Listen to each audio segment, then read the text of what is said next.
Um, this is my final year project. I was contracted to build network infrastructure for Dublin Pharmaceutical Limited. This project is by Darlington Sarajoyimade. Okay, overview of the project. Dublin Pharmaceutical Limited are expanding their sales and research. They're trying to partner with another pharmaceutical company, which is also located in Dockland. As you can see, this is the partner. This is their partners. This is the main pharmaceutical company. This pharmaceutical company has 100 employees in total. We have the research and development, which has 300 users. We have the manufacturing department, which has 550 users. We have the sales and marketing, which has 150 users.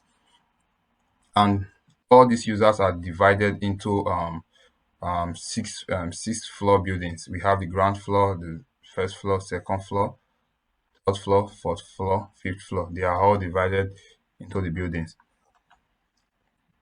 Project requirements. This project, everything must be open source.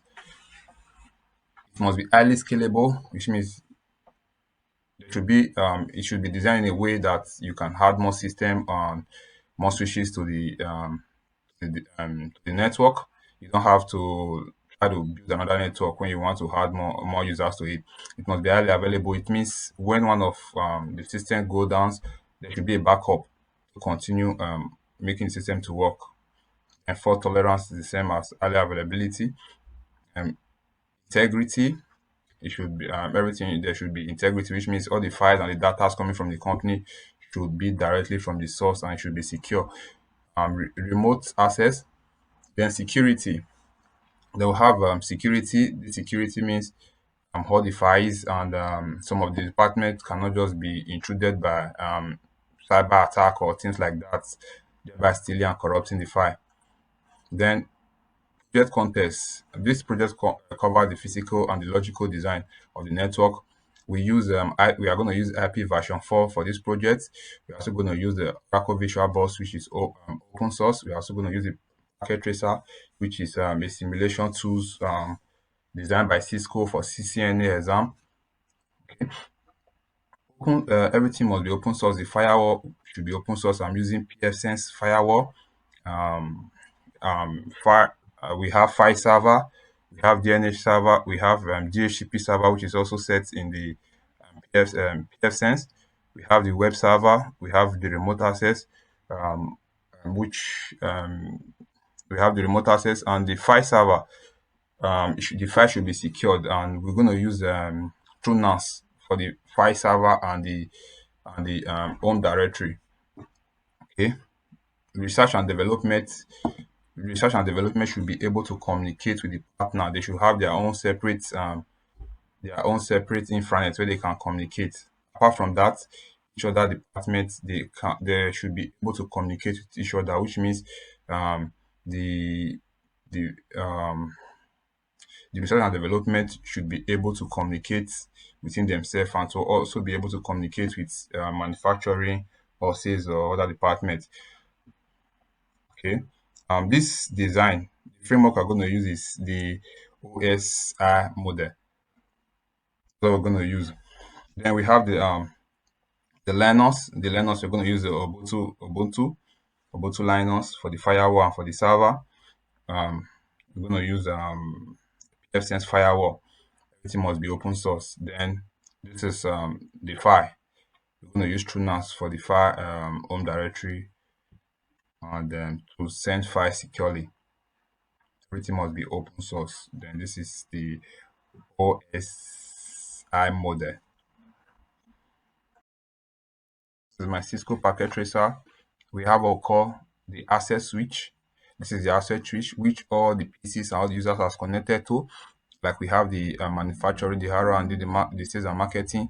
We also have the wireless access point which is connected to the access point of the switch, where you can connect your laptop to it. When you send data, it goes from there. It goes to this core switch. This core switch, we have two core switch. We have core switch 1 and the core switch 2. That's because of high availability, so that when one of the switch is faulty or when it goes down, the other one can take over. From there, we go to the route, we go to the firewall. The firewall enable is this is the firewall. It's a PFSense firewall. It allows it's collect the data, add the ones that will go and block the ones that will not go. If you send data from the switch, it comes directly to this access switch. From this access switch, it goes to this router, and it goes to the destination PC you are sending it to, or anywhere you are sending it to, either here or here.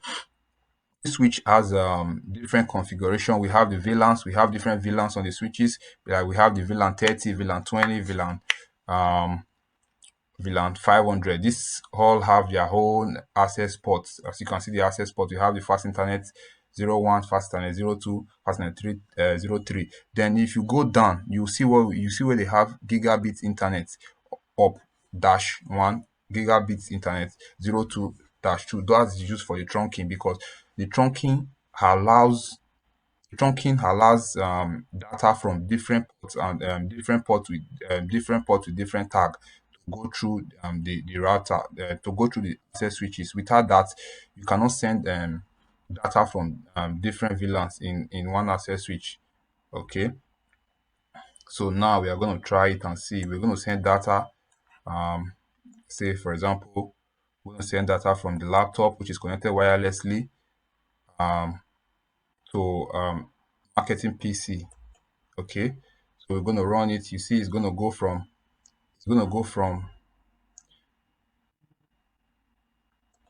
okay, it's going to go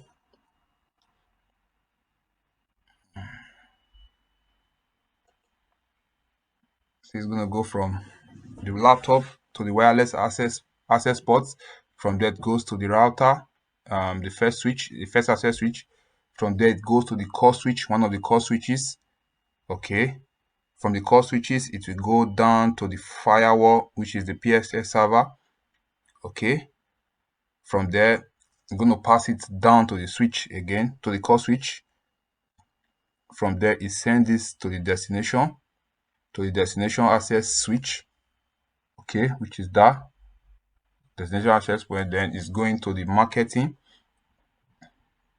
Okay, then it's going to go back. It's going to go back in reverse. So it's go back to the access switch, back to the router, back to the router.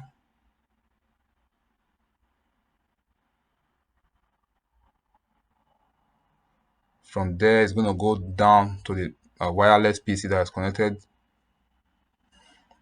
automatically now. Now it's going to the access switch in fifth floor. From there, it goes to the wireless access point. From there, it goes to the PC.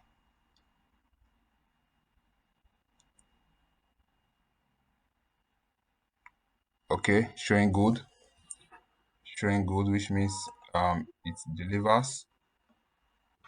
Okay, I'm going to send packets that are on the same network or the same VLAN. So now it will not go through the firewall anymore, because they can communicate with each other. Okay, okay. I'm going to send from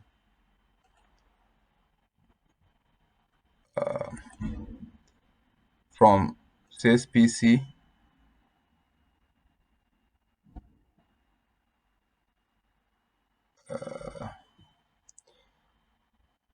from sales PC to sales PC. It's supposed to be sales PC instead of manufacturing. Sales PC. Okay, I'm gonna run the simulation. Let's see how it goes. You see, it's not gonna go through. It's not gonna go to the firewall anymore. Just go from the access switch to the core switch. From the core switch goes to the access switch of the third floor. Then it goes to the marketing. Goes to the VLAN on the same network. Okay, as you can see. Yes. All right. All right. Going back.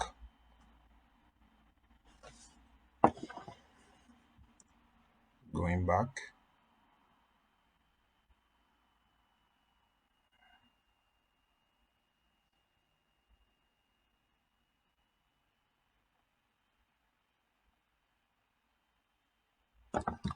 Okay. So you can see it has delivered. Yeah. We also have what we call the DMZ. This is the DMZ, the demilitarized zone. DMZ, the demilitarized zone. It has its own intranet server that can only be accessed by the R&D users and the partner. That's the secure site because they don't want intruders into the network. And we also have the web server. We have the DNS server. Okay, I'm going to go to the internet. Everything is connected. Okay, I want to go to google.com, google.com.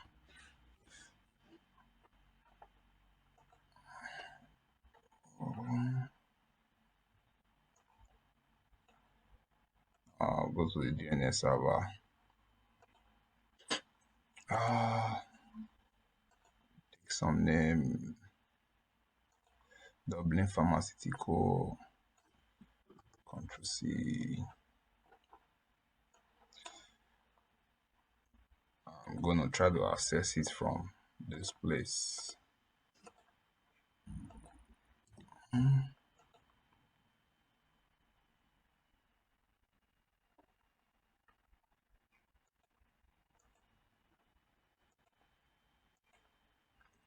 Ah, see, everything is showing. This is it. Can as well go to google.com.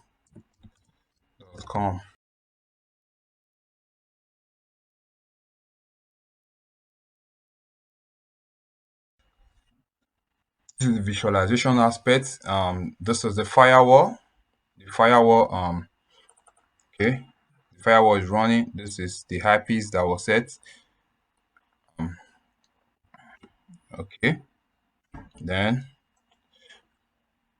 go to the Ubuntu machine.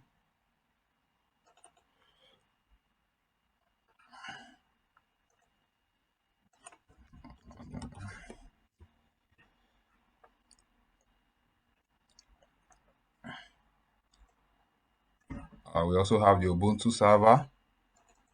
I'm going to run the Ubuntu server as well. Ubuntu web server. This is where you have all the configuration.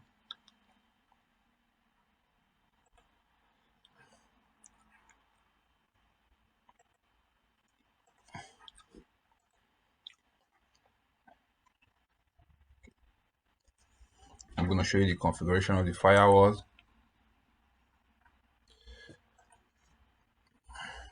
So the PF sense.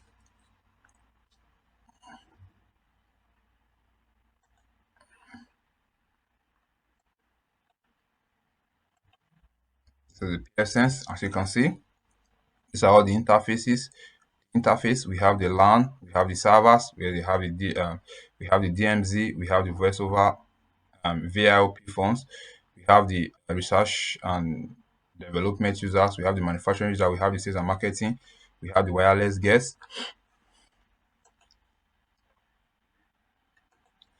Okay, at the interface, you see, this is all the interfaces that are there. Let me open one. I cannot open all. Let me open the research and development.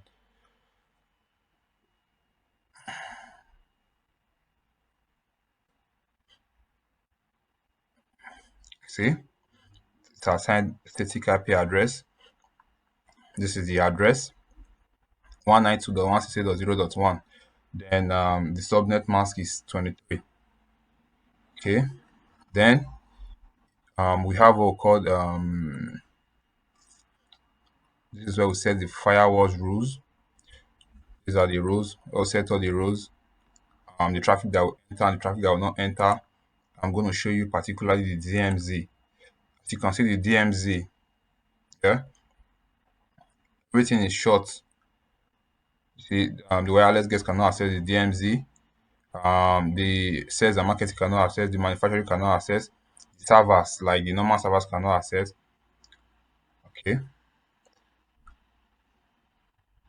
it's only this already users and the partners that can access it. These are the rules that were set. Okay, this the rules for the voice over phone. These are rules.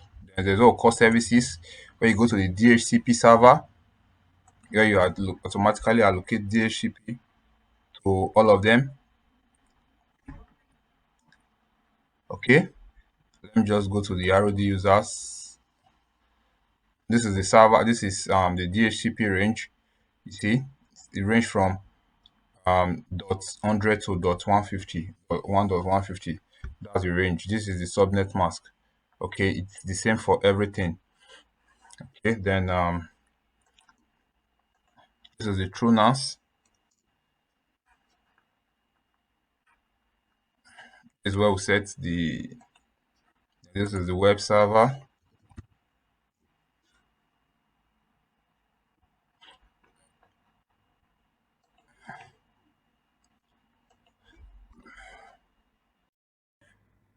We're going to test the home share folder now in Ubuntu. After we set up the sharing, we enable a window share. We created users. Yeah, we created users. Um, we created pool of names. They are all here.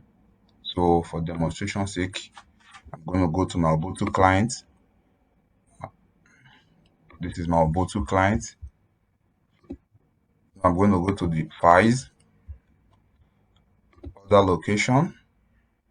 I'm going to type SMB. Then the IP address gotten from the TrueNAS. Okay, I'm going to go back and connect. You can see this is the home share folder. I'm already logged into this. That's why you can't see it prompting for my username and password. I'm supposed to ask for username and password. If I haven't, okay, let me try it again. Maybe. Okay, it's already logged me in. They're not asking for my username and password, but if you check the report, you see that it is there. That's for the home share. See, this is all created in the pool. Okay, I'm going to show you the pool. The use from the username Michael. See, this is Michael. We also have that linked in here. This is the home share, so it's sharing this to the Ubuntu machine. See, this is the home share. This is okay. Now we're still going to access the file via FileZilla. Okay, as you can see, the IP address from the TrueNAS server. Okay, you go to your FileZilla. You can also access the file in the home share. From here, you enter the host IP address, which is from here. This is the host IP address.